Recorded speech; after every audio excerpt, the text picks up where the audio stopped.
നമസ്കാരം, JB ജംഗ്ഷനിലേക്ക് സ്വാഗതം. വളരെ സവിശേഷതയുള്ള ഒരു അതിഥിയാണ് ഇന്ന് JB ജംഗ്ഷനിൽ നമ്മോടൊപ്പം ചേരുന്നത്. അനുഭൂതിയുടെ അനന്യമായ തലങ്ങൾ, ഭാവതലങ്ങൾ സൃഷ്ടിച്ച മലയാളിയുടെ സ്വന്തം ഭാവഗായകൻ മറ്റാരുമല്ല, ശ്രീ P. ജയചന്ദ്രൻ.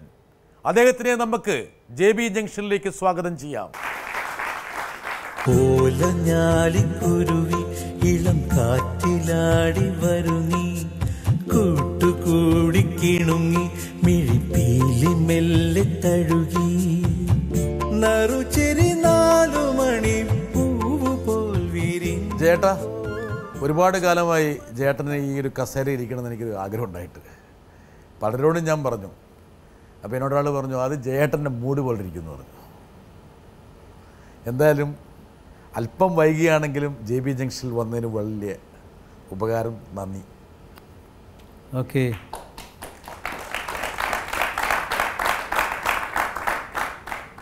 രൂപത്തിലൊരു ചെറിയൊരു മാറ്റം കാണുന്നു. എന്താണ്, എന്ത് പറ്റി? ഒരു മീശ, കൊമ്പം മീശ വന്നിരിക്കണം. അത് വെറുതെ വെച്ച് വണങ്ങി വെട്ടിക്കളയാൻ ഇപ്പം തന്നെ. അയ്യോ, നിർബന്ധമൊന്നുമില്ല, വേണം നിർബന്ധമൊന്നുമില്ല, വെറുതെ വെച്ചു മാത്രം. മീശ ഇല്ലാതെ തന്നെ വേണമെങ്കിൽ ജേട്ടൻ ആരെ വേണമെങ്കിലും പേടിപ്പിക്കാവുന്നതാണ്.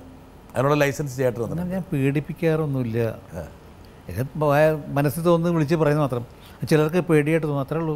നമ്മൾ അങ്ങനെ ചിലർക്ക് ജേട്ടനെ വലിയ പേടിയാണ്. അതെനിക്കറിയില്ല. ഞാൻ ഈ അടുത്ത കാലത്ത് തന്നെ ഒരു കഴിഞ്ഞ മാസം കണ്ട് കോഴിക്കോട്ട് ഒരു പരിപാടിക്ക് എൻ്റെ കൂടെ ആദ്യം പാടിയ 65-ൽ എൻ്റെ കൂടെ പാടിയ കുഞ്ഞാലിമരക്കാരിലെ ഒരു പ്രേമ എന്ന് പറഞ്ഞൊരു സ്ത്രീ, അവർ കോഴിക്കോട്ടുള്ളതാണ്.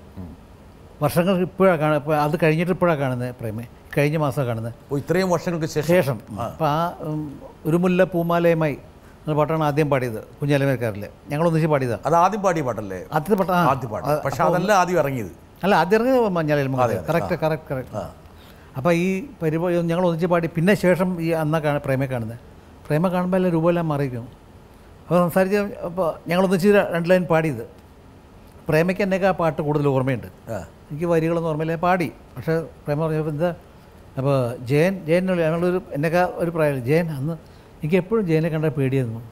അപ്പം ഞാൻ എല്ലാവരോടും എന്നെ കാണുമ്പോൾ ആർക്കെങ്കിലും പേടിയുണ്ട്, ഞാൻ ആരെ പേടിപ്പിക്കാൻ?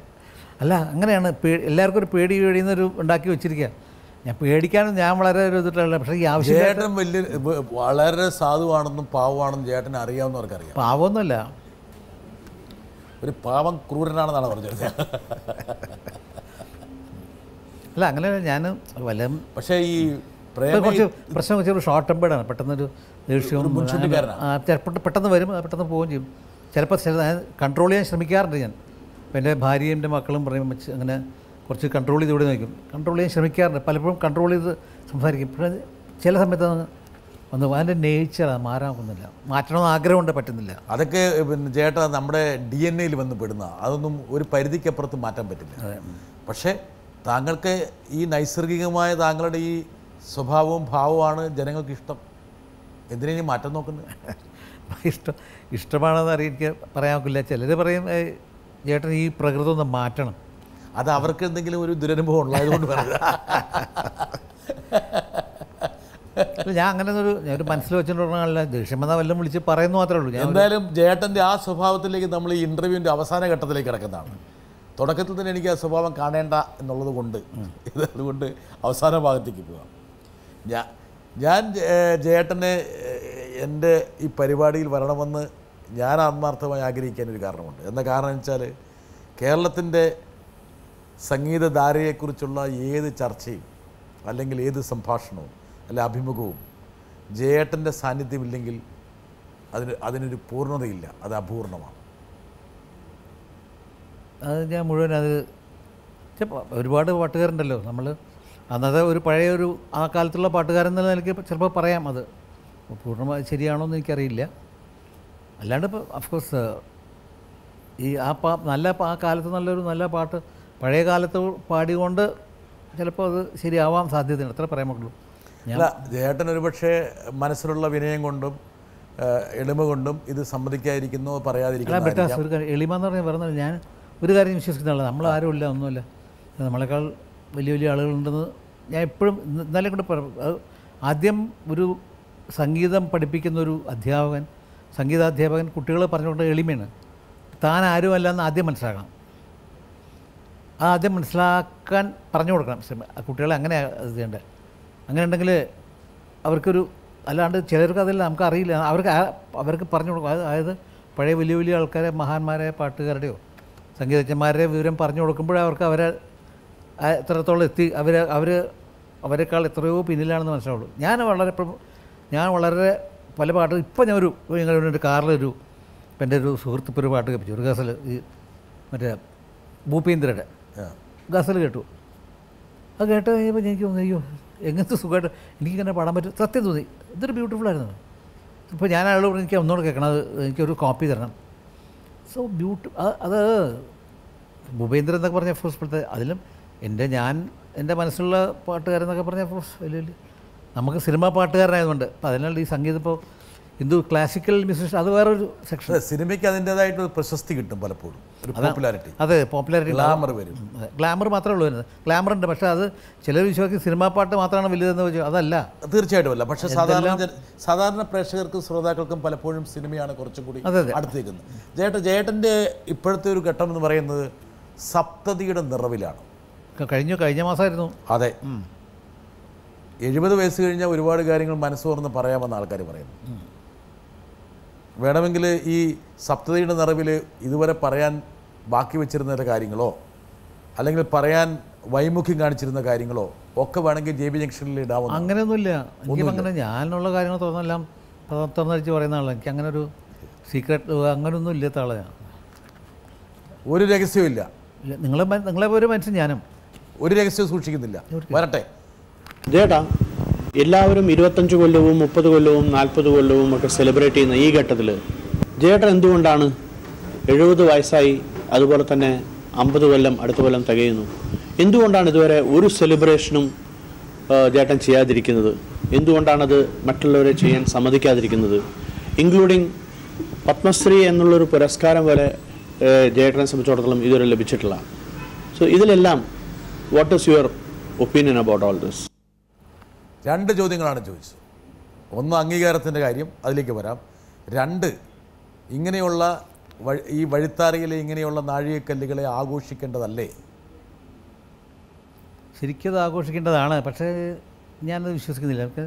ഞാൻ വളരെ എല്ലാവരുടെ മുമ്പിൽ കുറേ ആൾക്കാരുടെ മുമ്പിൽ ഇരുന്ന് ഇയാൾ 50 കൊല്ലം പാടിയിട്ടുണ്ട്, അങ്ങനെയാണ് ഇങ്ങനെയാണ്, അതൊന്നും എനിക്കിഷ്ടമല്ല.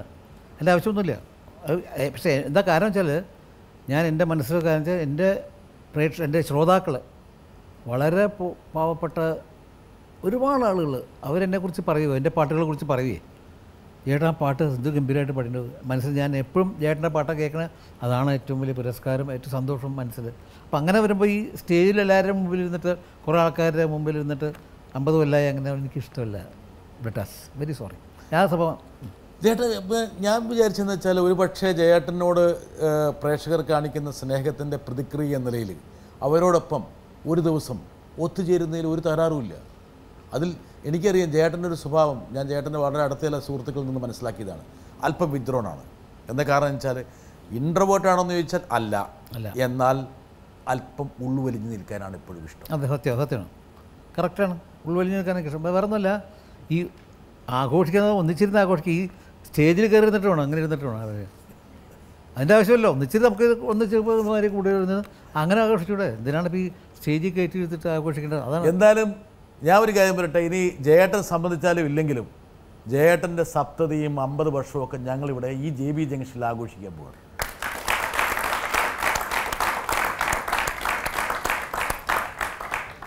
ഈ നമ്മുടെ ലക്ഷക്കണക്കിന് പ്രേക്ഷകർ കൂടി ഈ ആഘോഷത്തിൽ പങ്കെടുക്കുകയാണ്. ജയേട്ട, പ്രേക്ഷകർക്ക് വേണ്ടിയിട്ട് ഒരുപക്ഷെ മനസ്സിൻ്റെ അഗാധതയിൽ കിടക്കുന്ന ഏറ്റവും ഇഷ്ടപ്പെട്ട ഒരു പാട്ടിൻ്റെ ഏതാനും വരികൾ ഈ ആഘോഷം തുടങ്ങുമ്പോൾ ഒന്ന് പാടിത്തന്നാൽ. ഇത് പാട്ടാന്ന് പറയാൻ പറ്റുമോ? ബ്രിട്ടാസിനില്ല, ഇഷ്ടമുള്ള പാട്ട്, ജയേട്ടന് ഇഷ്ടമുള്ള പാട്ട്. എൻ്റെ പാട്ടാണെന്ന് നിർബന്ധമില്ല. ജയേട്ടൻ്റെ പാട്ടിലേക്കാണ് നമുക്ക് വരേണ്ടത്. പക്ഷേ ഈ ഒരു മുഹൂർത്തം ഞാൻ എപ്പോഴും എൻ്റെ പാട്ടല്ല പാടാറ്. അതായത് എൻ്റെ പാട്ട് ഞാൻ പാടാറില്ല. ഒരു പാട്ട് പാടുന്ന പറഞ്ഞാൽ എൻ്റെ പാട്ടല്ല പാടുക, വേറെ എല്ലാവരും പാട്ടാണ്. അങ്ങനെ സ്വഭാവക്കാരനെ.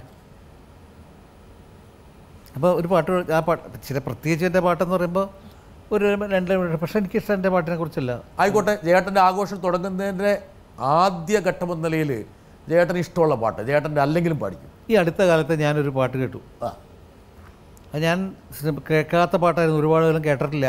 വീട്ടി മുരളി എന്ന് പറഞ്ഞ ആ വീട്ടി മുരളി.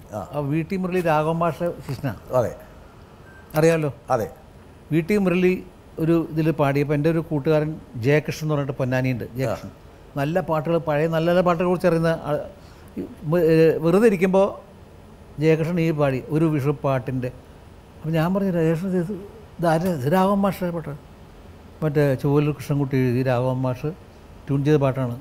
എനിക്ക് ഭയങ്കര ഒന്നുകൂടെ പാടും, എനിക്കിപ്പോൾ ഈ പാട്ട് വേണം. എവിടെ കിട്ടുക? മുരളി, വീട്ടി മുരളി പാടിയിട്ടുണ്ട്. മുരളി ഇതിനകത്ത് പാടിയ ഈ ഇതിൽ നെറ്റിൽ ഒരു പാടിയത് കേട്ടു. പക്ഷെ ആ പാട്ടെന്ന് പറഞ്ഞാൽ ഒന്നാമത് ചൊവ്വലൂർ കൃഷ്ണൻകുട്ടി ഭക്തിഗാനങ്ങൾ എഴുതുന്ന ആളാണ്. അദ്ദേഹം പ്രേമഗാനം എഴുതി, ഇങ്ങനെ ഇത്ര പ്രേമഗാനം എഴുതി കേട്ട് കഴിഞ്ഞപ്പോൾ എനിക്ക് എന്തൊരു പിന്നെ രാഘവൻ മാഷ കഴിവ് പിന്നെ പറയേണ്ട ആവശ്യമില്ല. ഗോൾഡൻ ടച്ചാണ് അദ്ദേഹത്തിൻ്റെ പാട്ട്. അത്രയും ലളിതവും അത്രയും ഒരു മലയാളത്തിൻ്റെ പാട്ട്. വിഷു എന്നോ എന്താ നമ്മുടെ എന്തും ഓർമ്മ വരും. ആ പാട്ട് കേട്ടാൽ വരികളും ട്യൂണും ഹൃദ്യമാണ്, അതീവ ഹൃദ്യം. അപ്പോൾ ആ പാട്ട് തുടങ്ങാം. ഒരു വിഷുപ്പാട്ടിൻ്റെ ചിറകിൽ ഞാൻ ഇന്നലെ ഒരുപാട് ദൂരം പറന്നു വന്നു. ഇന്നും കണിക്കുന്ന പോലെന്നിൽ പൂക്കുന്ന പെൺകിടാവേ നിന്നെ കാത്തിരുന്നു.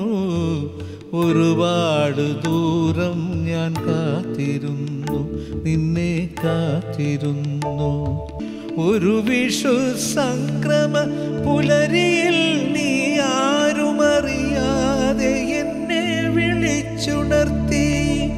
കണിയൊരുക്കാനായി ക്ഷണിച്ചതാണോ, കണിയൊരുക്കാനായി ക്ഷണിച്ചതാണോ, എന്നെ കെണിയിലാക്കാനായി വിളിച്ചതാണോ?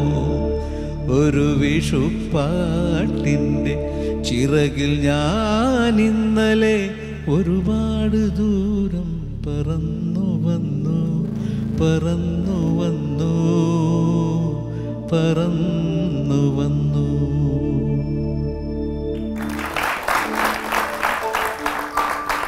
ഈ പാട്ടിലെന്ന് പറഞ്ഞാൽ, ഈ പാട്ടിലെ ഭംഗി എന്ന് പറഞ്ഞാൽ കണിയൊരുക്കാനായി ക്ഷണിച്ചതാനോ കാണോ, എന്നെ കെണിയിലാക്കാനായി വിളിച്ചതാണ്. അതാണ് എൻ്റെ ഈ കുസൃതി എന്ന് പറയില്ലേ. ഇതാ വരുന്നു ഒരു കെണിയുടെ ഭാഗമായിട്ട്. വരട്ടെ, ആരാ സംസാരിക്കുന്നത്? പി ജയചന്ദ്രൻ എന്ന ജേട്ടനെ ഞാൻ ആദ്യമായിട്ട് നേരിട്ട് കാണുന്നത് എനിക്കൊരു 7-8 വയസ്സ് കാണുമായിരിക്കും. ജേട്ടൻ എന്നെ കണ്ടില്ല, ഞാൻ ജേട്ടനെ കണ്ടു. അന്ന് തിരുവനന്തപുരത്ത് വിമൻസ് കോളേജിൽ ജേട്ടൻ്റെ ഒരു ഗാനമേള നടക്കുകയാണ്. അപ്പോൾ അന്ന് പാട്ട് തുടങ്ങുന്നത് എനിക്കിപ്പോഴും ഓർമ്മയുണ്ട്. ശ്രീ ശബരീശ ദീനദയാലു, ആ പാട്ട് പാടിയിട്ടാണ് തുടങ്ങുന്നത്. പാട്ടുകളൊക്കെ എനിക്ക് ഓർമ്മയുണ്ട്. അപ്പോൾ ഈ പെൺകുട്ടികളുടെ ഇടയിലൊരു ചെറിയൊരു സംഭാഷണം, അതായത് പാട്ടുകാരൻ വലുത് യേശുദാസ് ആയിരിക്കാം, പക്ഷേ കാണാൻ സുന്ദരൻ ജയചന്ദ്രനാണ്. പിൽക്കാലത്ത് എപ്പോഴും എന്നെ ഇത് ഹോണ്ട് ചെയ്തിട്ടുണ്ട്. അപ്പോൾ ഞാൻ പലപ്പോഴും ആലോചിച്ചിട്ടുണ്ട്, ജേട്ടൻ ആരാധികമാർ ധാരാളം ഉണ്ടായിരുന്നിരിക്കാം. അവർ ജേട്ടനുമായിട്ട് ഒരു പക്ഷേ നിരന്തരമായിട്ട് അവർ കമ്മ്യൂണിക്കേറ്റ് ചെയ്യാനായിട്ട് പല ശ്രമങ്ങൾ നടത്തിയിരിക്കാം. ഞാൻ ജേട്ടനോട് നേരിട്ട് എന്നെ പിൽക്കാലത്ത് ചോദിച്ചിട്ടുണ്ട്, ജേട്ടന് ആരാധികമാരുണ്ടായിരുന്നു, കാമുകിമാരുണ്ടായിരുന്നു എന്നൊക്കെ ഞാൻ ചോദിച്ചിട്ടുണ്ട്. അപ്പോൾ ചേട്ടൻ പറഞ്ഞ് അങ്ങനെയൊന്നും ഉണ്ടായിട്ടില്ല എന്നുള്ളതാണ്. ഈ ഒരു അവസരത്തിൽ സത്യസന്ധമായിട്ട് ഇതിന് ഉത്തരം പറയണം. അതായത് ഈ ഒരു ചോദ്യം എനിക്ക് ചോദിക്കണമെന്നുണ്ടായിരുന്നു.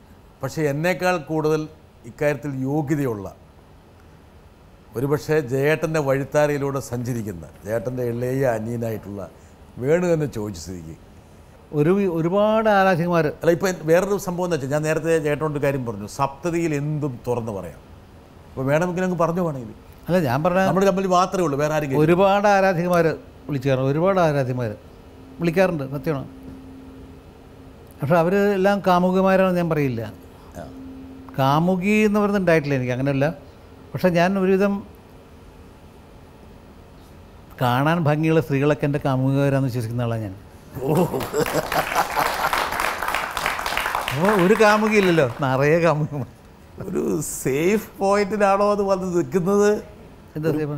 അതായത് ഒരുപക്ഷെ വലിയ അപകടമില്ലാത്തൊരു സ്റ്റേറ്റ്മെൻ്റ് അങ്ങ് നടത്തി തല വലിച്ചതാണോ? അല്ലല്ല അപ്പം എനിക്ക് പരം ഉണ്ടെങ്കിൽ പറയാൻ ഒരു എന്താ ആ പേടിയൊന്നുമില്ല. ആണോ? ഉണ്ടെങ്കിൽ ഉണ്ടെന്ന് പറയും, ഇത്രേ ഉള്ളൂ. ആ പേടിയൊന്നുമില്ല. പക്ഷേ ഇല്ല എന്നുള്ള സത്യം. ഉണ്ടെങ്കിൽ പറയാൻ വിരോധമില്ല. ഇല്ല. ജയേട്ടന് ഇഷ്ടമുള്ള, ജയേട്ടൻ ഇപ്പോൾ പറഞ്ഞൊരു വാക്കുണ്ട്, ജയേട്ടന് ഇഷ്ടമുള്ള സൗന്ദര്യമുള്ള പെൺകുട്ടികളെയൊക്കെ കാമുകിമാരായിട്ട് അങ്ങോട്ട് കാണുകയാണ് എന്നല്ലേ പറഞ്ഞു? സൗന്ദര്യം അങ്ങനെ അതെ കാമുകനെ മനസ്സിൽ തോന്നാറുണ്ട് എനിക്ക്. എനിക്ക് ഇഷ്ടപ്പെടാമല്ലോ. അങ്ങനെ ഒരു പ്രണയം എൻ്റെ ജീവിതത്തിൽ ഉണ്ടായിട്ടില്ലേ. കുട്ടിക്കാലം പോലെ അങ്ങനെ. ഇപ്പോൾ ഞാൻ പറഞ്ഞില്ലേ, ഇപ്പോൾ പണ്ട് വിഷു അമ്പലത്തിൽ വിഷു ഇതൊക്കെ പോവും. അമ്പലത്തിൽ തൊഴാൻ പോലും മാത്രമല്ല, ചെറിയ കാണാൻ ഭംഗിയുള്ള പെൺകുട്ടികളെ നോക്കുക, അതൊക്കെ ഉണ്ട്. അതെനിക്കറിയാം. ജയേട്ടൻ്റെ കൂടെ പഠിച്ചൊരാൾ പറഞ്ഞിട്ടുണ്ട്, സ്ഥിരമായിട്ട് ശ്രീ ജയേന്ദ്രൻ കുടൽമാണിക്യ ക്ഷേത്രത്തിൽ വരാറുണ്ട്. പക്ഷേ അത് ഭക്തിക്ക് വേണ്ടി മാത്രമായിരുന്നില്ല, പെൺപിള്ളേരെ വായി നോക്കാൻ വേണ്ടി വരുന്നതായിരുന്നു. ചിലപ്പോൾ അത് ശരിയായിരിക്കും, നിങ്ങളെ പോലെ തന്നെ. ഇത് അതിന് ഏറ്റവും കൂടുതൽ അസൂയപ്പെട്ടായിരുന്നല്ലോ ചേട്ടൻ ഇന്നസെന്റ്. ഇന്നസെന്റ് ഈ കസേര വന്ന് പറഞ്ഞു. അല്ല, ഇന്നസെന്റ് ഇഷ്ടപ്പെട്ട ഒരു പെൺകുട്ടി ഞാൻ ഒരു എപ്പോഴും പറയാറുണ്ട്, ഒരു ഈ മൃദംഗക്കാരനാണല്ലോ അന്ന് സ്കൂളിൽ പഠിക്കുമ്പോൾ യൂത്ത് ഫെസ്റ്റിവലിന് മൃദംഗം വായിക്കുമ്പോൾ ഇന്നസെന്റ് ഇഷ്ടപ്പെട്ടിരുന്ന സംസാരിച്ച പെൺകുട്ടി പറഞ്ഞു, നിൽക്കുന്ന ജയൻകുട്ടൻ വന്നു. അന്ന് തന്നോട് എനിക്ക് തോന്നിയത് ദേഷ്യമാണെന്ന് പറഞ്ഞിട്ട് എപ്പോഴും പറയുന്നത്. അന്ന് തന്നെ ശരിയാക്കണം എന്ന് വിചാരിച്ചിട്ടുണ്ട് ഇന്നസെന്റ് പറയാന്. അന്ന് അഫ്കോഴ്സ് നമ്മളിങ്ങനെ കറങ്ങാറുണ്ട്. ഇപ്പോൾ ചെറിയ ഇപ്പോൾ ആ ആ പ്രായത്തിലൊക്കെ സ്കൂൾ അമ്പലത്തിലൊക്കെ പോകുമ്പോൾ പല ഇഷ്ടപ്പെട്ട പല പെൺകുട്ടികളൊക്കെ വന്ന് അമ്പലത്തിൽ പോകും. അപ്പോൾ അങ്ങനെ നോക്കി, അവർ നോക്കിയില്ലെങ്കിൽ അങ്ങോട്ട് നോക്കും. നോക്കിയാൽ വളരെ സന്തോഷമായി. അങ്ങനെ ഒരു ആ കാലം ഉണ്ടായിരുന്നു. ശരിയാണ്. ജയേട്ടൻ്റെ ശബ്ദത്തിൻ്റെ ആ യൗവനത്തിൽ യാതൊരു മാറ്റവും വന്നിട്ടില്ല. ഇപ്പോഴും ശബ്ദത്തിൽ ആ യൗവനം നിലനിർത്തുകയാണ്. അത് ബ്രിട്ടാസ് ഞാൻ വിശ്വസിക്കുന്നത്, ഇന്നലെ പറഞ്ഞു, എൻ്റെ കൂടെ ഗുരുവായൂർ തന്ത്രി ഉണ്ടായിരുന്നു. ഗുരുവായൂരപ്പനാണ് സത്യം. എൻ്റെ മനസ്സിൽ ഞാൻ എല്ലാം ഗുരുവായൂരപ്പന് സമർപ്പിച്ചിരിക്കുക. എന്നെയും എൻ്റെ വീട്ടിലെ എൻ്റെ ഭാര്യ, എൻ്റെ മക്കളെ ഭഗവാന്റെ പാദത്തിൽ സമർപ്പിക്കുക. അപ്പോൾ എനിക്കൊരു വിശ്വാസം ഭഗവാൻ എൻ്റെ കൂടെ ഉണ്ടത് എപ്പോഴും ഉണ്ടെന്ന്, എപ്പോഴും എന്നും എൻ്റെ മരണം വരെ ഗുരുവായൂരപ്പൻ എൻ്റെ കൂടെ നിന്ന് വിശ്വസിക്കുന്നത്. അപ്പോൾ ആ വിശ്വാസം ഞാൻ ഭഗവാൻ എൻ്റെ ഗുരുവായൂരമ്പലം ശ്രീവൈകുണ്ഠം അവിടുത്തെ ശംഖമാണ് എൻ്റെ കണ്ഠം എന്ന് ഞാൻ പറയാം എൻ്റെ മനസ്സിൽ. അങ്ങനെ വിശ്വസിക്കുന്ന ആളാണ്. അതുകൊണ്ട് ഭഗവാൻ എന്നെ ഇതുവല്ല നിലനിർത്തി കൊണ്ടുപോകുന്നുണ്ട്. എന്തായാലും ഈ ശബ്ദം ഇനിയും പതിറ്റാണ്ടുകൾ നിൽക്കട്ടെ എന്ന് ഞങ്ങളും ഈ പ്രാർത്ഥനയിൽ അല്ലെങ്കിൽ ഈ ആശംസയിൽ സന്തോഷം. വളരെ വളരെ നന്ദി. പക്ഷേ ഇതേപോലെ എനിക്ക് ഏറ്റവും സന്തോഷമല്ല, പല ഈ പയ്യന്നൂർ, ചെർപ്പളശ്ശേരി, അവിടെയൊക്കെ ചില പാവപ്പെട്ട ചില ഇത് പറയില്ല, ഒരു മുസ്ലിം സമുദായത്തിലുള്ള വളരെ അവർ അറബി പഠിപ്പിക്കുന്ന ആൾക്കാരാണ്. ഒരു മാസ്റ്ററുണ്ട്, അദ്ദേഹം ഇടയ്ക്കിടയ്ക്ക് വിളിക്കാറുണ്ട്, ബഷാർ എന്നാണ് പേര്. പറയുമ്പോൾ എന്നോട് ഇപ്പോൾ ഇടയ്ക്ക് എനിക്ക് ഏറ്റവും സന്തോഷം എന്ന് മനസ്സിലതാണ്, ഇവരൊക്കെ വിളിക്കുമ്പോഴാണ് എന്താ വളരെ പാവപ്പെട്ട മനുഷ്യനാണ്. അയാൾ പറഞ്ഞു, ഒരു ദേവരാം മാഷ ഒരു പാട്ടുണ്ട്, സിനിമാ പാട്ടല്ല, ഒരു പാട്ട് ഞാൻ ഇപ്പം ഓർക്കുന്നില്ല, ആ പാട്ടിൻ്റെ ലാൻഡ് ലൈൻ പാടി. അപ്പോൾ ബഷാർ എന്നോട് പറഞ്ഞു, ജയേട്ടാ, നിങ്ങളുടെ ഈ പാട്ട് അന്ധനായ ഒരു മനുഷ്യന് നിങ്ങളുടെ ശബ്ദത്തിൽ കൂടി നിങ്ങൾ പ്രകൃതിയെ കാണിച്ചു കൊടുക്കുകയാണ് ഉണ്ടായത്. എനിക്ക് കണ്ണ് പറഞ്ഞു പോയി. ഞാനിങ്ങനെ ആലോചിച്ചിട്ടില്ല ഇങ്ങനെ ഒരു ഇത്. അപ്പോൾ അയാൾ പറഞ്ഞപ്പോൾ ഇത്രത്തോളം അയാളുടെ മനസ്സിൽ കയറിയുണ്ടോ. അയാൾ പറഞ്ഞു കേട്ടപ്പോൾ എനിക്ക് വല്ലാത്തൊരു അതാണ് എൻ്റെ ജീവിതത്തിലെ ഏറ്റവും വലിയ ഒരു അംഗീകാരമല്ല ഇതാണ് എൻ്റെ അംഗീകാരം. ഞാൻ വിശ്വസിക്കുന്നു. പയ്യന്നൂർ ഒരു ഇക്ബാലാണ്. എന്താ ഇക്ബാല്? നല്ല ചേട്ടാ, നിങ്ങളുടെ പാട്ട ഞാൻ എപ്പോഴും കേട്ടോണ്ടിരിക്കുന്നത്, സന്തോഷം. അപ്പോൾ ഇക്ബാൽ ഇടയ്ക്കിടയ്ക്ക് വിളിക്കും കേട്ടോ, മയ്യത്താ ഓളുങ്ങൾ വിളിക്കും. അത് വേറൊരു സങ്കടമായി. എൻ്റെ മരണം വരെ അവസാന ശ്വാസങ്ങളെ വിളിച്ചിരിക്കും ഞാൻ. ഇതിൽ പരം എന്താ വേണ്ട ജീവിതം. എനിക്ക് എന്നെ സംബന്ധിച്ച് ഒരു ഇത്രയും കാലം പാടിയതിൽ എനിക്ക് ഇതിൽ പരം സന്തോഷം വേറെ ഒന്നുമില്ല. ഇക്ബാലെ, മെഷറയെ ശ്രദ്ധിക്കുക. ഇതാണ് ജയേട്ടന് നിങ്ങളോടുള്ള ഒരു സന്ദേശം. ഒരുപക്ഷെ VKP ചോദിച്ചു, പത്മ പുരസ്കാരങ്ങളും അവാർഡുകളും ഒന്നും കിട്ടിയില്ലല്ലോ, അങ്ങനെയുള്ള ബഹുമതികൾ കിട്ടാത്തതിൽ എൻ്റെ സുഹൃത്തിന് എന്തെങ്കിലും വിഷമമുണ്ടോ എന്ന്. ഒരിക്കലുമില്ല. ഇതാണ് പത്മ അവാർഡിനേക്കാൾ ഞാൻ ഇതിലാണ് കൂടുതൽ ഇഷ്ടപ്പെടുന്നത്. ഇവരുടെ ഇങ്ങനെയുള്ള ആൾക്കാരുടെ കമൻസാണ് ഇത് പറയുന്നതൊക്കെ ഇല്ലേ. പത്മ പുരസ്കാരത്തെ കുറിച്ച് എനിക്ക് വലിയൊരു വേണമെന്ന് യാതൊരു നിർബന്ധമില്ല. തീർച്ചയായും സത്യം പറയാം. എനിക്ക് അതിനെക്കുറിച്ച് അത്ര ഒരു പിന്നെ ദേവരാം മാഷ് പറയാം, ദേവരാം സാർ എപ്പോഴും പറയുന്നത്, നീ ഒരു പുരസ്കാരത്തിൻ്റെ പിന്നാലെ പോകരുത്, നിനക്ക് നിൻ്റേതായ വ്യക്തിത്വം നിനക്കുണ്ട്. പത്മശ്രീ ജയേന്ദ്രൻ വെച്ചുകൊണ്ട് വലിയ കാര്യമൊന്നുമില്ല. ദേവരാം സാറിന് പത്മശ്രീ കൊടുക്കാൻ സമയത്ത് ഞാൻ ഉണ്ടായിരുന്നു. ചീഫ് മിനിസ്റ്റർ വിളിച്ച് പറയുമ്പോൾ അദ്ദേഹം പറഞ്ഞു, വേണ്ട, എനിക്കൊരു പുരസ്കാരം വേണ്ട, ഞാൻ പരമപൂജ്യ ദേവരാജനാണ്, അതിന് എപ്പോഴും പറയാറുണ്ട്, ഒരു പുരസ്കാരത്തിനും പിന്നാലെ പോകാതിരിക്കുകയാണ് നല്ലത്. എന്നോട് എൻ്റെ ഗുരുവാണ് അദ്ദേഹം, ദേവരാം മാഷാണ് എൻ്റെ ഗുരു. സത്യം പറയാം ചേട്ടാ, അങ്ങനെയാണെങ്കിൽ പോലും താങ്കളെക്കാൾ ഒരുപക്ഷെ കലാരംഗത്ത് പിന്നിൽ നിൽക്കുന്ന പലരും ഇങ്ങനെയുള്ള അവാർഡുകൾക്കും ബഹുമതികൾക്കും പാത്രമാകുമ്പോൾ മനസ്സിൻ്റെ ഏതെങ്കിലും ഒരു വിദൂരക്കോണിൽ ഇല്ല ഇല്ല ഇല്ല ഇല്ല ഇല്ല അതില്ല, യാതൊരു ദുഃഖമില്ല, ഒരു വിഷമമില്ല. അതാണ് കിട്ടുക. അതിനെക്കുറിച്ച് ഞാൻ ബോധർ ചെയ്യാറില്ല. പത്മശ്രീയോ ആരെങ്കിലും പറയാറുണ്ട് ചേട്ടാ നിങ്ങൾക്ക് എന്തുകൊണ്ട് അവാർഡ് തന്നില്ല എന്ന് ചോദിക്കുമ്പോൾ എന്താ ചേട്ടൻ അവരോട് പറയുക? ഇല്ല, അവാർഡൊന്നുമില്ല, വേണ്ട, കിട്ടില്ല, വേണ്ട വേണ്ട, അത്രേ ഉള്ളൂ. എനിക്ക് ദുഃഖമില്ല, യാതൊരു ദുഃഖമില്ല, ഇപ്പോഴും ഇല്ല. സത്യം പറയാം. ഒരുപക്ഷെ താങ്കൾക്ക് കിട്ടുന്ന ഏറ്റവും വലിയ പുരസ്കാരം ഈ പറഞ്ഞ അതാ ഇക്ബാലുമാരാണ്. ബഷാറും ഇക്ബാലുമാരുമാണ് അവരുടെ. ബഷാർ എന്നോട് പറഞ്ഞു, ചേട്ടാ എൻ്റെ മാതിരി ഒരാളല്ല, ആയിരക്കണക്കിന് ആൾക്കാരെ. തൃശ്ശൂർ നമ്മുടെ വേലായുധൻ ചേട്ടൻ്റെ പാട്ടല്ലാതെ വേറൊരാളുടെ പാട്ട്. അതെ, ശരിയാ. മൂപ്പര് ഞങ്ങളിപ്പോൾ ഈ ഇൻ്റർവ്യൂ നടക്കുന്ന അറിഞ്ഞിട്ട് അദ്ദേഹവുമായിട്ട് സംസാരിച്ചു. അദ്ദേഹം തേടിപ്പിടിച്ചു വന്നു. നമസ്കാരം ചേട്ടൻ, കുറേ നാളായി കാണുമെന്ന് കരുതുന്നു. പലപ്പോഴും കാണാറുണ്ടെങ്കിലും ഒരു കാര്യം ചോദിക്കാൻ വിചാരിച്ചിട്ട് മനസ്സിൽ വെച്ച് നടക്കുകയാണ്. ചോദിക്കാൻ ഇതുവരെ സാധിച്ചില്ലല്ലോ. അപ്പോൾ ചേട്ടൻ്റെ പാട്ട് പാടി നടക്കുന്ന ഒരാളാണല്ലോ ഞാൻ. അപ്പോൾ പല പാട്ടുകളും പാടുമ്പോൾ അതിൻ്റെ പാട്ടിനകത്തുള്ള പ്ലാനുകളൊന്നും വരുന്നില്ല. പാട്ടിൻ്റെ അകത്തുള്ള പ്ലാനുകളൊന്നും ഞാൻ പാടിയിട്ട് വരുന്നില്ല. അപ്പോൾ അത് എത്ര ശ്രദ്ധിച്ചിട്ട് മനസ്സിലാവണില്ല. അപ്പോൾ ചേട്ടനെ കണ്ട് നേരിട്ട് ചോദിക്കണമെന്ന് കരുതിയിട്ട് അങ്ങനെ നടക്കുകയാണ്. അപ്പോഴാണ് ഇങ്ങനെ ഒരു അവസരം. ഞാനിപ്പോൾ ചോദിക്കാൻ പോവാണ്. അനുരാഗാനം പോലെ അഴകിൻ്റെ അല പോലെ, അവിടെ ഒരു സംഭവം ഉണ്ടല്ലോ, അത് മനസ്സിലാവണില്ല. അത് കുറേ നാളായി ചോദിക്കുക. അതിപ്പോൾ എല്ലാ പാട്ടിലും ഉണ്ട്. മധുചന്ദ്രികയുടെ പാടുമ്പോണ്ട്, ഹിന്ദുമുഖി പാടുമ്പോണ്ട്. അപ്പോൾ ഇത് മാത്രമേ എനിക്ക് മനസ്സിലാവാത്തുള്ളൂ, മറ്റുള്ളതൊക്കെ മനസ്സിലായിരുന്നില്ല. അപ്പോൾ ഇതൊന്ന് ചോദിക്കണം എന്ന് കണക്കായിട്ടിരിക്കുകയാണ്. അപ്പോൾ അതിന് ഈ അവസരം വിനിയോഗിക്കണം. അത് ചേട്ടനൊന്നത് പാടി കേൾപ്പിച്ചാൽ സന്തോഷമായി. പാടാം. നമ്മുടെ ഇക്ബാല്, മെഷർ, വേലായുധൻ പോലുള്ള ഒരുപക്ഷെ ജയേട്ടൻ്റെ പത്മശ്രീ പുരസ്കാരങ്ങൾക്ക് വേണ്ടി നമ്മൾ ഈ പാട്ട് പാടുക. ഞാനൊരു പക്ഷേ ഏറ്റവും ഇഷ്ടപ്പെടുന്ന നല്ല ഗാനങ്ങൾ ഇഷ്ടപ്പെടുന്ന ഗാനങ്ങളൊന്നാണിത്. കാരണം ബാവുക്കയുടെ, അതെ, ഞാൻ ഏറ്റവും കൂടുതൽ സ്നേഹിക്കുന്ന ബാവുക്കയുടെ പാട്ടാണിത്.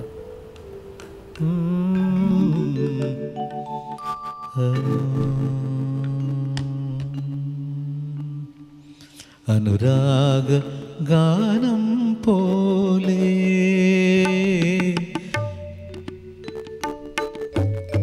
അഴകിൻ്റെ അല പോലെ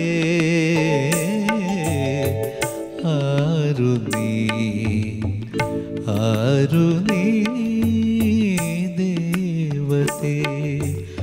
അനുരാഗാനം പോലെ അഴകിൻ്റെ അല പോലെ ആരു നീ ദേവതേ. മലരമ്പൻ വളർത്തുന്ന മന്ദാരവനികയിൽ മധുമാസം വിരിച്ച മലരാണോ?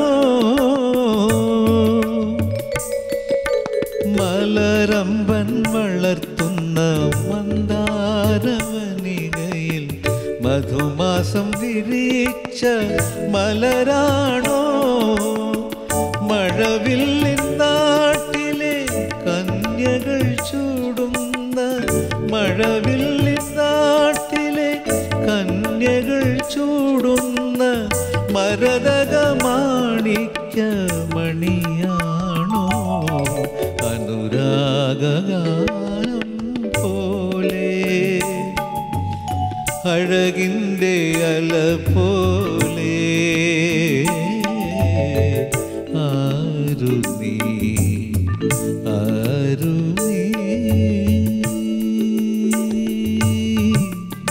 ദേവതേ.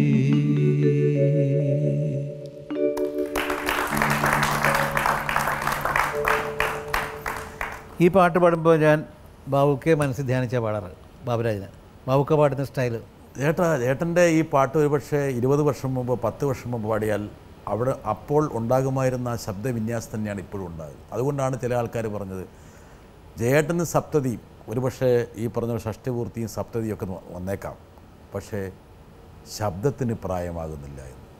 ഞാനൊന്നും ഓർക്കാറില്ല. ഇതാ ഒരാളത് പറഞ്ഞ ഒരാൾ തന്നെയാണ്, വളരെ വേണ്ടപ്പെട്ട ഒരാൾ. ഓരോരുത്തരെ അറേഞ്ച് ചെയ്ത് വെച്ചേക്കാം അവർ. ഞാൻ അറേഞ്ച് ചെയ്തല്ലേ, ഇത് വന്നപ്പോൾ സന്ദർഭവശാൽ അദ്ദേഹത്തിന് ഇവിടെ ഇപ്പോൾ വരണമെന്ന് ആഗ്രഹം.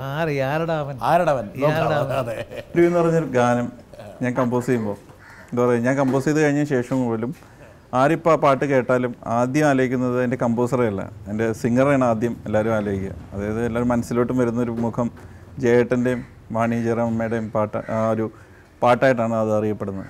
അതൊരു എന്താ പറയുക, എനിക്ക് ജീവിതത്തിൽ കിട്ടിയ ഏറ്റവും വലിയൊരു ഭാഗ്യമാണ് അങ്ങനെ ഒരു ഓലഞ്ഞാലിക്കുരു എന്ന് പറഞ്ഞ ഗാനത്തിൽ ജയേട്ടനെ പോലൊരു നമ്മുടെ എല്ലാവരെയും ഭാവഗായകനെ ഉപയോഗിക്കാൻ കഴിഞ്ഞത്. സോ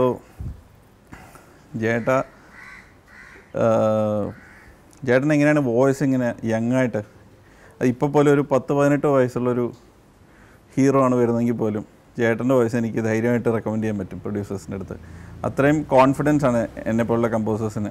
സോ അദ്ദേഹത്തിൻ്റെ ജയേട്ടൻ്റെ ഏറ്റവും എന്താ പറയുക, ഇതിൻ്റെ സീക്രട്ട് എന്താണ്, ഈ വോയിസ് ഇങ്ങനെ ഇപ്പോഴും ആ ഒരു യൂത്ത് നിലനിർത്താനുള്ള ഒരു റീസൺ എന്താണ്? എൻ്റെ ഗോപി സുന്ദരൻ, ഞാനും ഇത് ശ്രമിച്ചുകൊണ്ടിരിക്കുക ഈ സീക്രട്ട് എന്ന് അറിയാൻ വേണ്ടിയിട്ട്. എൻ്റെ മനസ്സിൽ ഞാൻ അഫ്കോഴ്സ് പ്രേമം പ്രണയം എന്ന് പറയില്ല, അതിങ്ങനെ വിങ്ങി നിൽക്കുകയാണ്. വിങ്ങുക. അപ്പം അത്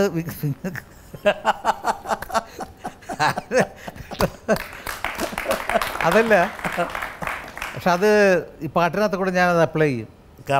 പാട്ട് വരുമ്പോൾ ഇങ്ങനൊരു പാട്ട് ഞാൻ ചോദിക്കും, ദുഃഖഗാനമാണോ പ്രണയഗാനമാണോ?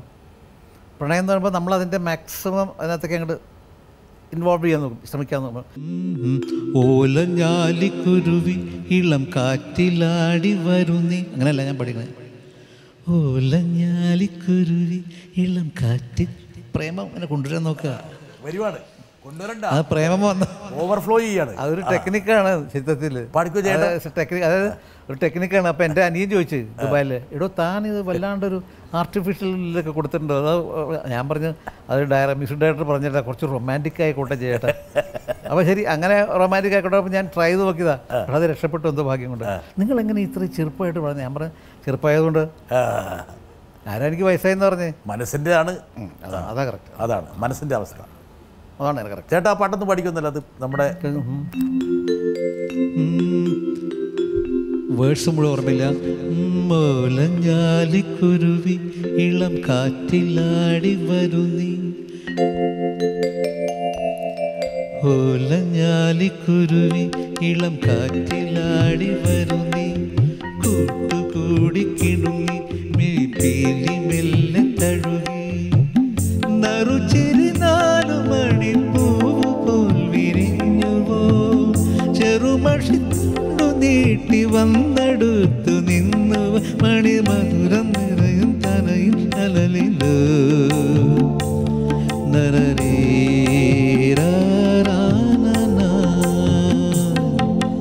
ഓലഞ്ഞാലിക്കുരുവി ഇളം കാറ്റിലാടി വരുന്നീ, കൂട്ട്. അതാട്ടെ എന്നൊക്കെ ചില പറയണില്ലേ, അങ്ങനെ ടെക്നിക്ക് അടിച്ചു നോക്കിയതാ, അങ്ങനെ ഏറ്റു ഇത്ര പറഞ്ഞ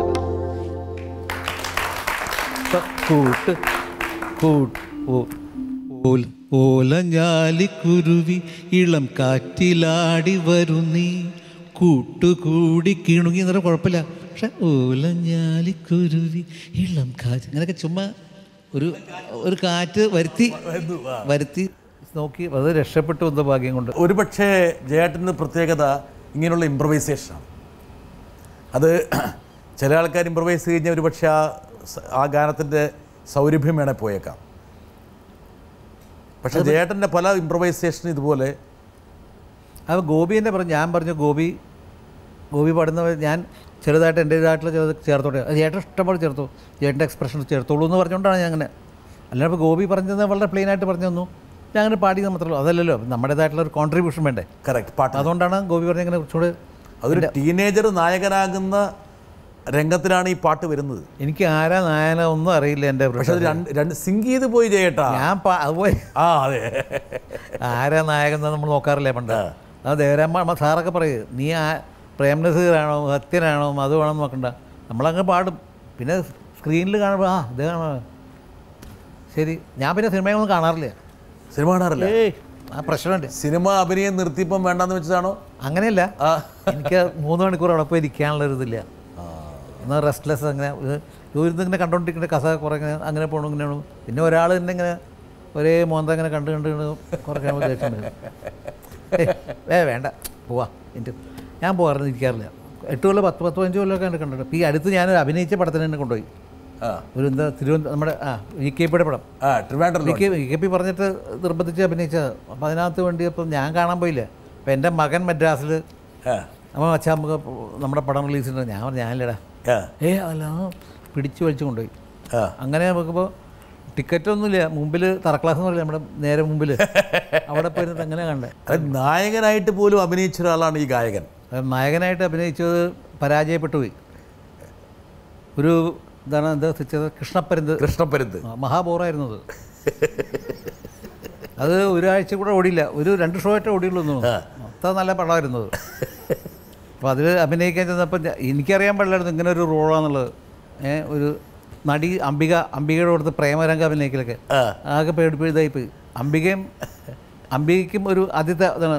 എനിക്കും അങ്ങനെ ഒരു ക്ലോസ് ആയിട്ട് അഭിനയിക്കാൻ മതി. രണ്ടുപേരും ഇങ്ങനെ വില്ല് നിൽക്കണ അഭിനയിക്കണേ ചേരുന്നില്ല. ചേട്ടനൊന്നും മസിൽ പിടിച്ചു തിന്നോ? മസിൽ പിടിച്ചില്ല, രണ്ടുപേർക്കും ഒരു എന്തൊരു അപ്പോൾ അതിൻ്റെ അർത്ഥം കെമിസ്ട്രി വർക്കൗട്ട് ആയിട്ടില്ല. എന്ത് വർക്കൗട്ട് ആയിട്ടില്ല, എന്താ വർക്കൗട്ടാണ് കെമിസ്ട്രി മാത്തമാറ്റിക്സ് സംഗതി ശരിയായില്ല. അത്രേ ഉള്ളൂ സംഭവം മോശമായിരുന്നു. അപ്പോൾ എൻ്റെ മക്കളും എൻ്റെ ഭാര്യ ഇനി ഈ പരിപാടി വേണ്ടാന്ന് പറഞ്ഞു അഭിനയം. അവർ മാത്രമല്ല, എനിക്കൊന്ന് ദേവരാജൻ മാഷ് പറഞ്ഞിട്ടുണ്ടല്ലോ. മാഷോട് പറഞ്ഞില്ലേ, മാഷ് പറഞ്ഞ എന്നെ ചീത്ത പറഞ്ഞു നിനക്ക് വേറെ വല്ല പണിയൊന്നുമില്ലടാ അഭിനയിക്കുന്ന പറയും. അതായത് ഞാൻ ഒരു പടത്തിൽ അഭിനയിച്ചിട്ടുണ്ട്. അതിൻ്റെ അഭിനയം അതും തുടങ്ങിയത് ഇല്ല സാർ ചെറിയൊരു ശരി അതൊന്നും വേണ്ടടാ.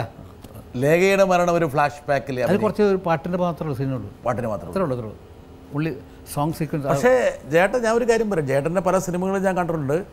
ഇപ്പം നക്ഷതങ്ങൾ അത് പിന്നെ അത് വേറെ കാര്യം പറയാം. അത് ശരിക്കും പറഞ്ഞാൽ അങ്ങ് പിടിച്ചു എന്ന് പറഞ്ഞാൽ കറക്റ്റായിട്ട് എൻ്റെ ഇപ്പോൾ വാസുവേട്ടൻ MT വാസുവല്ലേ വാസുവേട്ടൻ പറഞ്ഞ തൻ്റെ കൈവശം ക്യാരക്ടർ അറിഞ്ഞുകൊണ്ട് എഴുതിയത് തന്നെ കുറിച്ച് പറഞ്ഞു. പക്ഷേ ഇപ്പം ചേട്ടൻ പറഞ്ഞൊരു ഒരു പക്ഷേ ചേട്ടൻ അറിയാതൊരു വാസ്തവം പറഞ്ഞിട്ടുണ്ട്. എന്താ അറിയാം, ചേട്ടൻ്റെ സ്വഭാവത്തിൻ്റെ ഒരു അനാട്ടമി നടത്തിയ ഒരാൾ, അങ്ങനെ പല ആൾക്കാരുണ്ട്. ചേട്ടൻ അറിയാതെ ഇപ്പോൾ ഈ പറഞ്ഞ പോലെ ഇഖ്ബാൽ എന്ന് പറഞ്ഞ പോലെ പല ആൾക്കാരും ചേട്ടൻ്റെ മനസ്സിലൂടെ ഇങ്ങനെ കയറിപ്പായുന്നുണ്ട്. കയറിപ്പായുമ്പോൾ കീറിപ്പായുകയും ചെയ്യുന്നുണ്ട്. അതിലൊരാൾ പറഞ്ഞാൽ ഈ നമ്മുടെ ഈ മഹാഭാവഗായകൻ്റെ ഒരു പ്രത്യേകത ചില സമയത്ത് പൂരാകൃതി ഉഴപ്പാണ്. ശരിയാ, സത്യമാണ്. ചെറിയ ഒരു ഉഴപ്പനാണ്. കൈയടിക്കാൻ എനിക്ക് ഇത്ര കൃത്യമായിട്ട് പറഞ്ഞാൽ ഉഴപ്പനാണ്. ശരിയാ അത് കറക്റ്റാണ്. 2 ചിലപ്പോൾ ആഗ്രഹങ്ങളേ ഇല്ല. അതെ, ഒന്നും വേണ്ട അങ്ങ് കിടന്നേക്കാൻ കുറച്ച് നേരം, വേണമെങ്കിൽ നിരത്തം കിടന്നേക്കുവാണ് കുറച്ച് ദിവസം. ഒരു ലക്ഷ്യങ്ങളില്ല അധികം, ഇങ്ങനെ അങ്ങ് പോയാൽ മതി. സന്തോഷം. കറക്റ്റ്, അത് തന്നെ കറക്റ്റ്, 100% കറക്റ്റാണ്. അത് തന്നെ ഇങ്ങനെയാണ് പോയാൽ മതി, ഇങ്ങനെ പോവുക. 4 നല്ല കമ്പനി കിട്ടിയാൽ ജയേട്ടൻ്റെ അത്രയും സരസനായിട്ടുള്ള അല്ലെങ്കിൽ ഒരു കമ്പനി കൂടാൻ പറ്റിയ ആളും ഉണ്ടാവില്ല. അതും ശരിയാണ്. പക്ഷേ സരസന ഞാൻ വലിയ സരസനാന്ന് ഞാൻ തന്നെ പറയാൻ പാടുണ്ടോ? ഞാൻ പറയാണ്, വല്ലവരല്ലേ പറയണ്ടേ? ഞാൻ പറയാണ്. സരസനാന്ന് പിന്നെ അവിടെ എത്ര മണിക്കൂർ വേണമെങ്കിലും അത് ശരിയാണ്, അവിടെ ഉണ്ടാവും. തമാശയൊക്കെ പറയാൻ വലിയ ഇഷ്ടമാണ്. അതെ. ഇതാണ് നമ്മുടെ ഭാവഗായകൻ CP ജയേന്ദ്രൻ. അതിൻ്റെ അർത്ഥം മലയാള പരിഭാഷ. ഞാൻ ഭാവഗായകനല്ല, പാവഗായകൻ. അതിൻ്റെ അർത്ഥം ഈ യുവഗായകൻ ഒരു നല്ല പച്ചയായ മനുഷ്യനാണെന്നാണ്. ചേട്ടാ തടി കുറച്ച് ഒരുപക്ഷെ ആൾക്കാർ ചെറുപ്പമുള്ള ശബ്ദമായി മാറിക്കൊണ്ടിരിക്കുകയാണ്, യുവാവാണെന്നൊക്കെ പറയുമ്പോൾ, എന്നാൽ അതിലേക്ക് ആ ഒരു ന്യൂ ജനറേഷൻ മോഡലിലേക്ക് കുറച്ച് യങ്ങായിക്കോട്ടെ ലുക്കായിക്കോട്ടെ എന്ന് വെച്ചാൽ മാത്രമല്ല ഷർട്ട് പോലും ഒരു പക്ഷേ അതിപ്പോൾ എൻ്റെ കൂട്ടുകാരെടുക്കുന്നതാണ്, ഞാൻ എടുത്തതല്ല. ഇപ്പം എന്ത് ഷർട്ട് ഇട്ടാലും ചിലപ്പോൾ ഷർട്ട് ഇടാണ്ട് വന്നിരുന്നു വരും. അങ്ങനെ ബുദ്ധിമുട്ട് ചേട്ടൻ സിനിമകളിലൊക്കെ വല്ല ആ രീതിയിൽ വന്നിട്ടുണ്ടല്ലോ. അതെ, ഇപ്പം തന്നപ്പോൾ എഴുതുന്നപ്പോൾ ശരി ഇത് എന്താ കാരണം അറിയാം, ഈ ഓലഞ്ഞാലിയൊക്കെ പാടിക്കഴിഞ്ഞപ്പോഴല്ലോ ഒരുപാട് ആൾക്കാർക്ക്, ഞാനിപ്പോൾ ഗോപിയുടെ കാര്യം മാത്രമല്ല, ഈ ഓലഞ്ഞാലിക്ക് മുമ്പ് ഒരു നല്ലൊരു പാട്ട് കൂടെ ഉണ്ട്. അത് നല്ല ഇല്ലാത്താലും ഇയാൾ നമ്മുടെ അഫ്സൽ മ്യൂസിക് ഇല്ലാത്താലം കൈമാറുമ്പോൾ തെമ്മാടിക്കാറ്റേ കണ്ണിൽ കന്നിപ്പൂവോ പൊന്നോ മുത്തോ വാരിത്തൂകി നീ ലലലലലാലലാ തരരരലാലല ലല തലലലലല മായാദാലം പോൽ കാണേ കാണേ മോഹം നെഞ്ചിൽ മാറിപ്പൂവായി ഇല്ലാത്താലം കൈമാറുമ്പോൾ തെമ്മാടിക്കാറ്റേ കണ്ണിൽ കന്നിപ്പൂവോ പൊന്നോ മുത്തോ വാരിത്തൂകി നീ. Beautiful song. അസല് ഒരു അഫ്സൽ നന്നായിട്ട് ചെയ്തിട്ടുണ്ട്. നനത്ത സ്പർശം പോലെ. അതെ അതെ അതെ, ഇത് നല്ല പാട്ടാണ്. പക്ഷേ ഇത് ഈ പാട്ടിന് ഭാഗ്യം ഈ പാട്ടിനെ കിടക്കുന്നത് ലക്ക്. അതെ, അതുകൊണ്ടാണ് ഞാൻ പറയുന്നത് ഈ ഓലാഞ്ചാലിൻ്റെ മുകളിൽ ചില ആൾക്കാർ ഭാഗ്യമില്ല, അതിന് ഗോപിയുടെ ഭാഗ്യം. ചില ആൾക്കാർ ഒരുപക്ഷെ ഒരുപാട് സ്മരണകളുള്ള ആൾക്കാർ പോലും ആ പാട്ടിൽ കയറി ഊഞ്ഞാലാടിക്കൊണ്ടിരിക്കുക. തീർച്ചയായും ഞാൻ ഒരാളെ കൊണ്ടുവരാം ഊഞ്ഞാലാടുന്ന വേറൊരാളെ. It's my pleasure to talk about Jayachandran ji. He's a wonderful artist with a crystal clear voice and an impeccable diction in all South Indian languages. We have sung umpteen number of duets which have become extremely popular and they are huge hits in Tamil, Kannada and Malayalam, including the latest one from the film 1983, ഓലഞ്ഞാലിൻ കുരുവി ഇളം കാറ്റിലാടി വരു നീ. My husband and I discovered his terrific sense of humor during our Gulf tour of 8 concerts. He is a great mimic too. A very nice person to work with. ചേട്ടാ, ഇത് പുതിയ അറിവുകളാണല്ലോ, നല്ലൊരു mimicry താരം കൂടിയാണെന്ന്. ഞാൻ വായത്തോന്ന് കണ്ണി കണ്ടൊക്കെ കാണിക്കേ, അപ്പോൾ അവർക്ക് ഇഷ്ടവും. ആരൊക്കെ അവർക്ക് ഇമിറ്റേറ്റ് ചെയ്യാൻ ശ്രമിക്കാറുണ്ട് പലരൊക്കെ. ചേട്ടൻ ആരെയൊക്കെ ഇമിറ്റേറ്റ് ചെയ്യാൻ ഇഷ്ടം? അങ്ങനെയൊന്നുമില്ല. എന്നാലും ഇപ്പോൾ ഇവിടെ നിങ്ങൾ പോയാൽ നിങ്ങൾ ഇമിറ്റേറ്റ് ചെയ്യുമ്പോൾ ഒന്ന് നോക്കട്ടെ ചേട്ടാ. ഇപ്പോഴല്ല, അത് പിന്നെ കാണിച്ചു തരാം ഒറ്റയ്ക്ക്. വാണിജ്യ അപ്പോൾ ഞാൻ സന്തോഷമായി. ഞാൻ എക്സ്പെക്റ്റ് ചെയ്തില്ല, അത് വാണിജ്യ ഇതിനകത്ത് വരുന്ന എക്സ്പെക്റ്റ് ചെയ്തില്ല. സത്യം ഗംഭീരമായി. ഞങ്ങൾ ഒന്നിച്ച് പാടിയത്